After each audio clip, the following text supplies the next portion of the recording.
We're going to do an ad review stream today. If you don't understand the concept of ad review, let me explain it to you. I work in marketing professionally. I studied marketing in school. We collectively will be sifting through a treasure trove of hundreds of ads to find the very best. Using a voting system, 1 through 5. After every ad, chat will vote. We will talk about it, and then we'll move on to the next ad. It's a fun, quick, lighthearted, fun experience. Let us jump in to the first ad, and then I will give you a rating. Get ready. I'd like to buy the world a home and furnish it with love.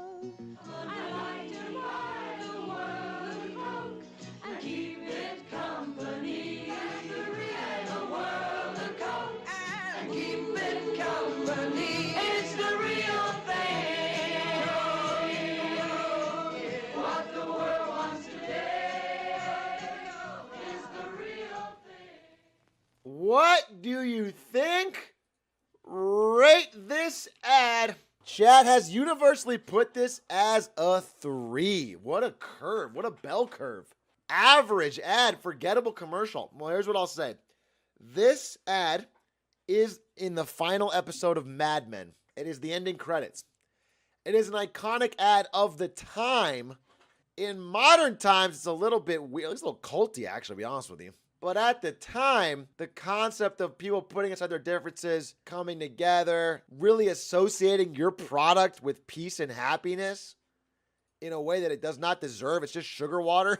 I'd probably give this a 4 for posterity. This is 1971, you guys understand. Different era.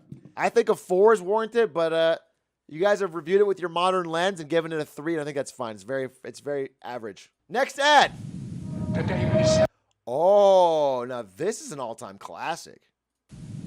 Today we celebrate the first glorious anniversary of the information purification directives. One cause. Our enemies shall talk themselves to death, and we will bury them with their own confusion. We shall prevail. And you'll see why 1984 won't be like 1984.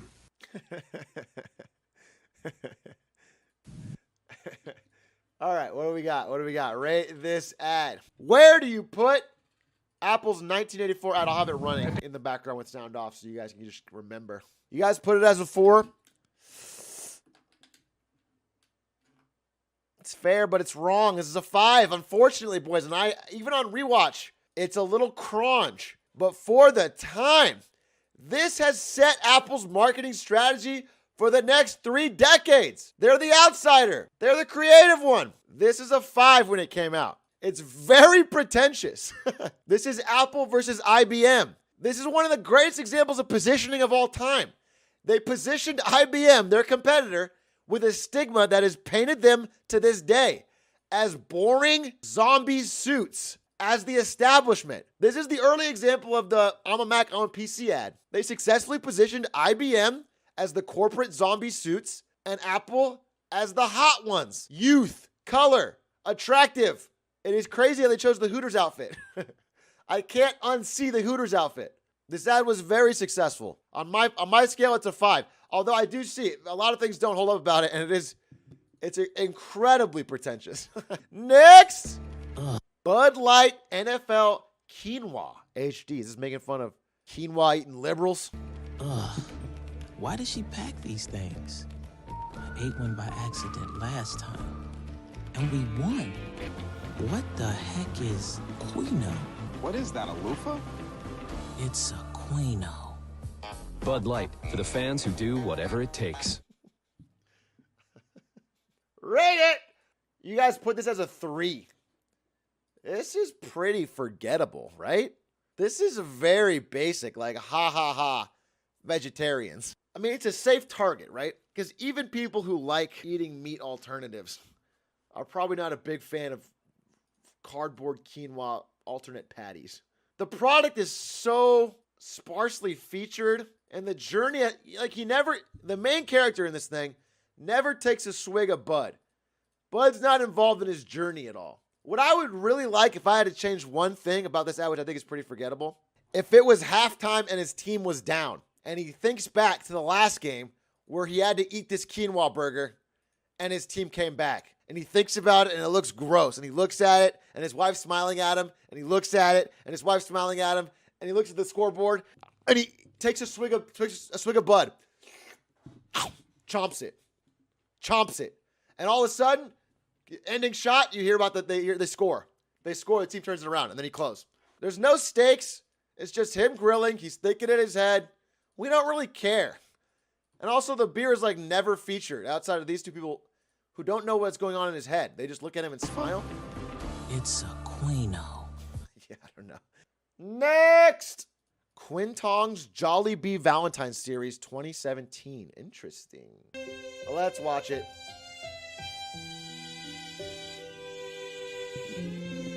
It's European.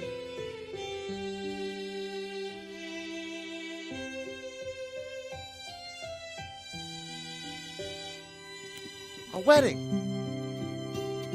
Hindi ko makakalimutan ng ngiti. I will never forget your na kita smile when I nakita. first laid my eyes on you. Sinabi ko na sa sarili ko, she's the one.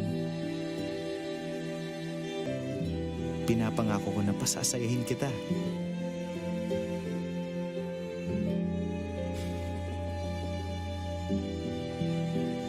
I promise I will never change. Gusto ko, ikaw ang pinakamaligaya sa lahat.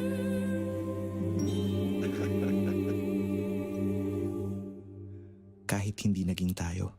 What? What? I'll always be your best friend. What? Oh, excuse me? Why? Why cuck him at the end, Jollibee? You wrote the ad. Why cuck him at the end for no reason? It's not a real story. What a journey. Please write the ad, boys. I want to hear what you thought. What the fuck? What? Oh, inspired by a true story? Why? Look, I have nothing problem with a man and a woman having a friendship and the woman marrying someone else. That's not a crazy thing. It doesn't need to be inspired by a true story, but why set it up like this? I will never forget my smile when I first laid eyes on you. I told myself she's the one, and then why build a story like this? You guys voted this a 1, but a lot of you voted this a 5. It is very weird. Even, as emotionally mature as I'm sure all Twitch chatters are, who would never spam cuck, this guy's a cuck. I'm sure you guys are way too mature for that. I would just say, even if we take that word out of our vocabulary and we're not, it's a weird person to have as your mascot, right? He's clearly in love with this girl. He's reminiscing about her. I don't know. It's weird. My marketing brain's on. All right. Let me tell you something. If this guy doesn't get cucked at the end of this ad, it is a boring, long, forgettable ad. The point of this ad is to get people talking, though. I'm not a believer of the school. Any publicity is good publicity. At least we're talking about it. It only really applies if you're complete unknown. So I don't know about this ad. But it is more memorable than it was before he got cucked. I'll say that. Thirstiest time of the year, Sprite. Shh.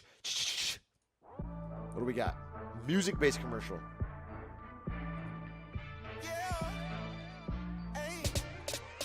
It's the thirstiest time of the year. Hey, just one query. Want a Sprite cranberry? The end. Sprite. Let's go. Okay. Must be sick to be LeBron, dude. For many reasons. But the fact that he had to go to a vocal booth and say, Want a Sprite cranberry? and he's done for the day. Probably netted 500 G's for this ad.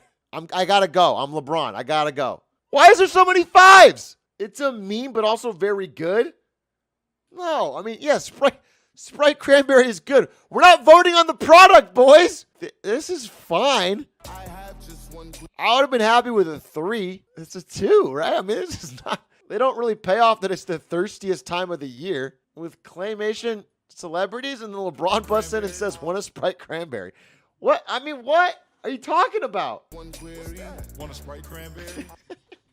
I hate it. I hate it. I actually hate it. There's memes. There's a bunch of memes. Okay, let's see if Sprite cranberry memes. What are those Neanderthals up to? Don't they know I'm busy spoiling myself? Want a Sprite cranberry? Okay. I am going. Oh, I get it. Want a Sprite cranberry? All right. I'm coming around. I'm coming around. These memes suck.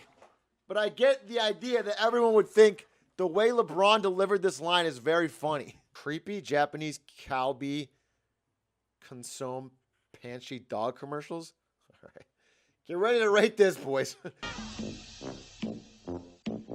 コンソメコンソメコンソメパンチポンチじゃないよコンソメパンチうまさが効いてるコンソメパンチコンソメパンチうまさが効いてるコンソメパンチコンソメコンソメコンソメパンチパンチポンチじゃないよコンソメパンチうまさが効いてるコンソメパンチコンソメコンソメコンソメパンチ Rate it. Rate it. Rate it. Rate it. Damn, you guys like this one. All right, here's what I'll say. I'm finishing the poll. This is not a 5-star ad. This is not Long Man-esque. It ain't boring. And what I noticed that I thought was really cool was this. All the scenes they showed at the beginning of the ad were real problems that a kid, I'm assuming their target market is children, would be stressed about. The kid's worried about school. I don't want to get a 0 on a test. I'm worried my parents are going to be mad at me. This magical flying dog has offered me a solution to my problems, an escape from reality. And the dog is memorable because it's so fucking over-the-top cartoonish. It's not a 5, but I do like the problems they chose. And again, this is for kids. But let's close the stream out, boys. I had a great time. I really enjoyed it. These are always fun for me to do. These are one of my favorite streams to do. I love watching ads. I love talking about ads. And I agree with most of your ratings.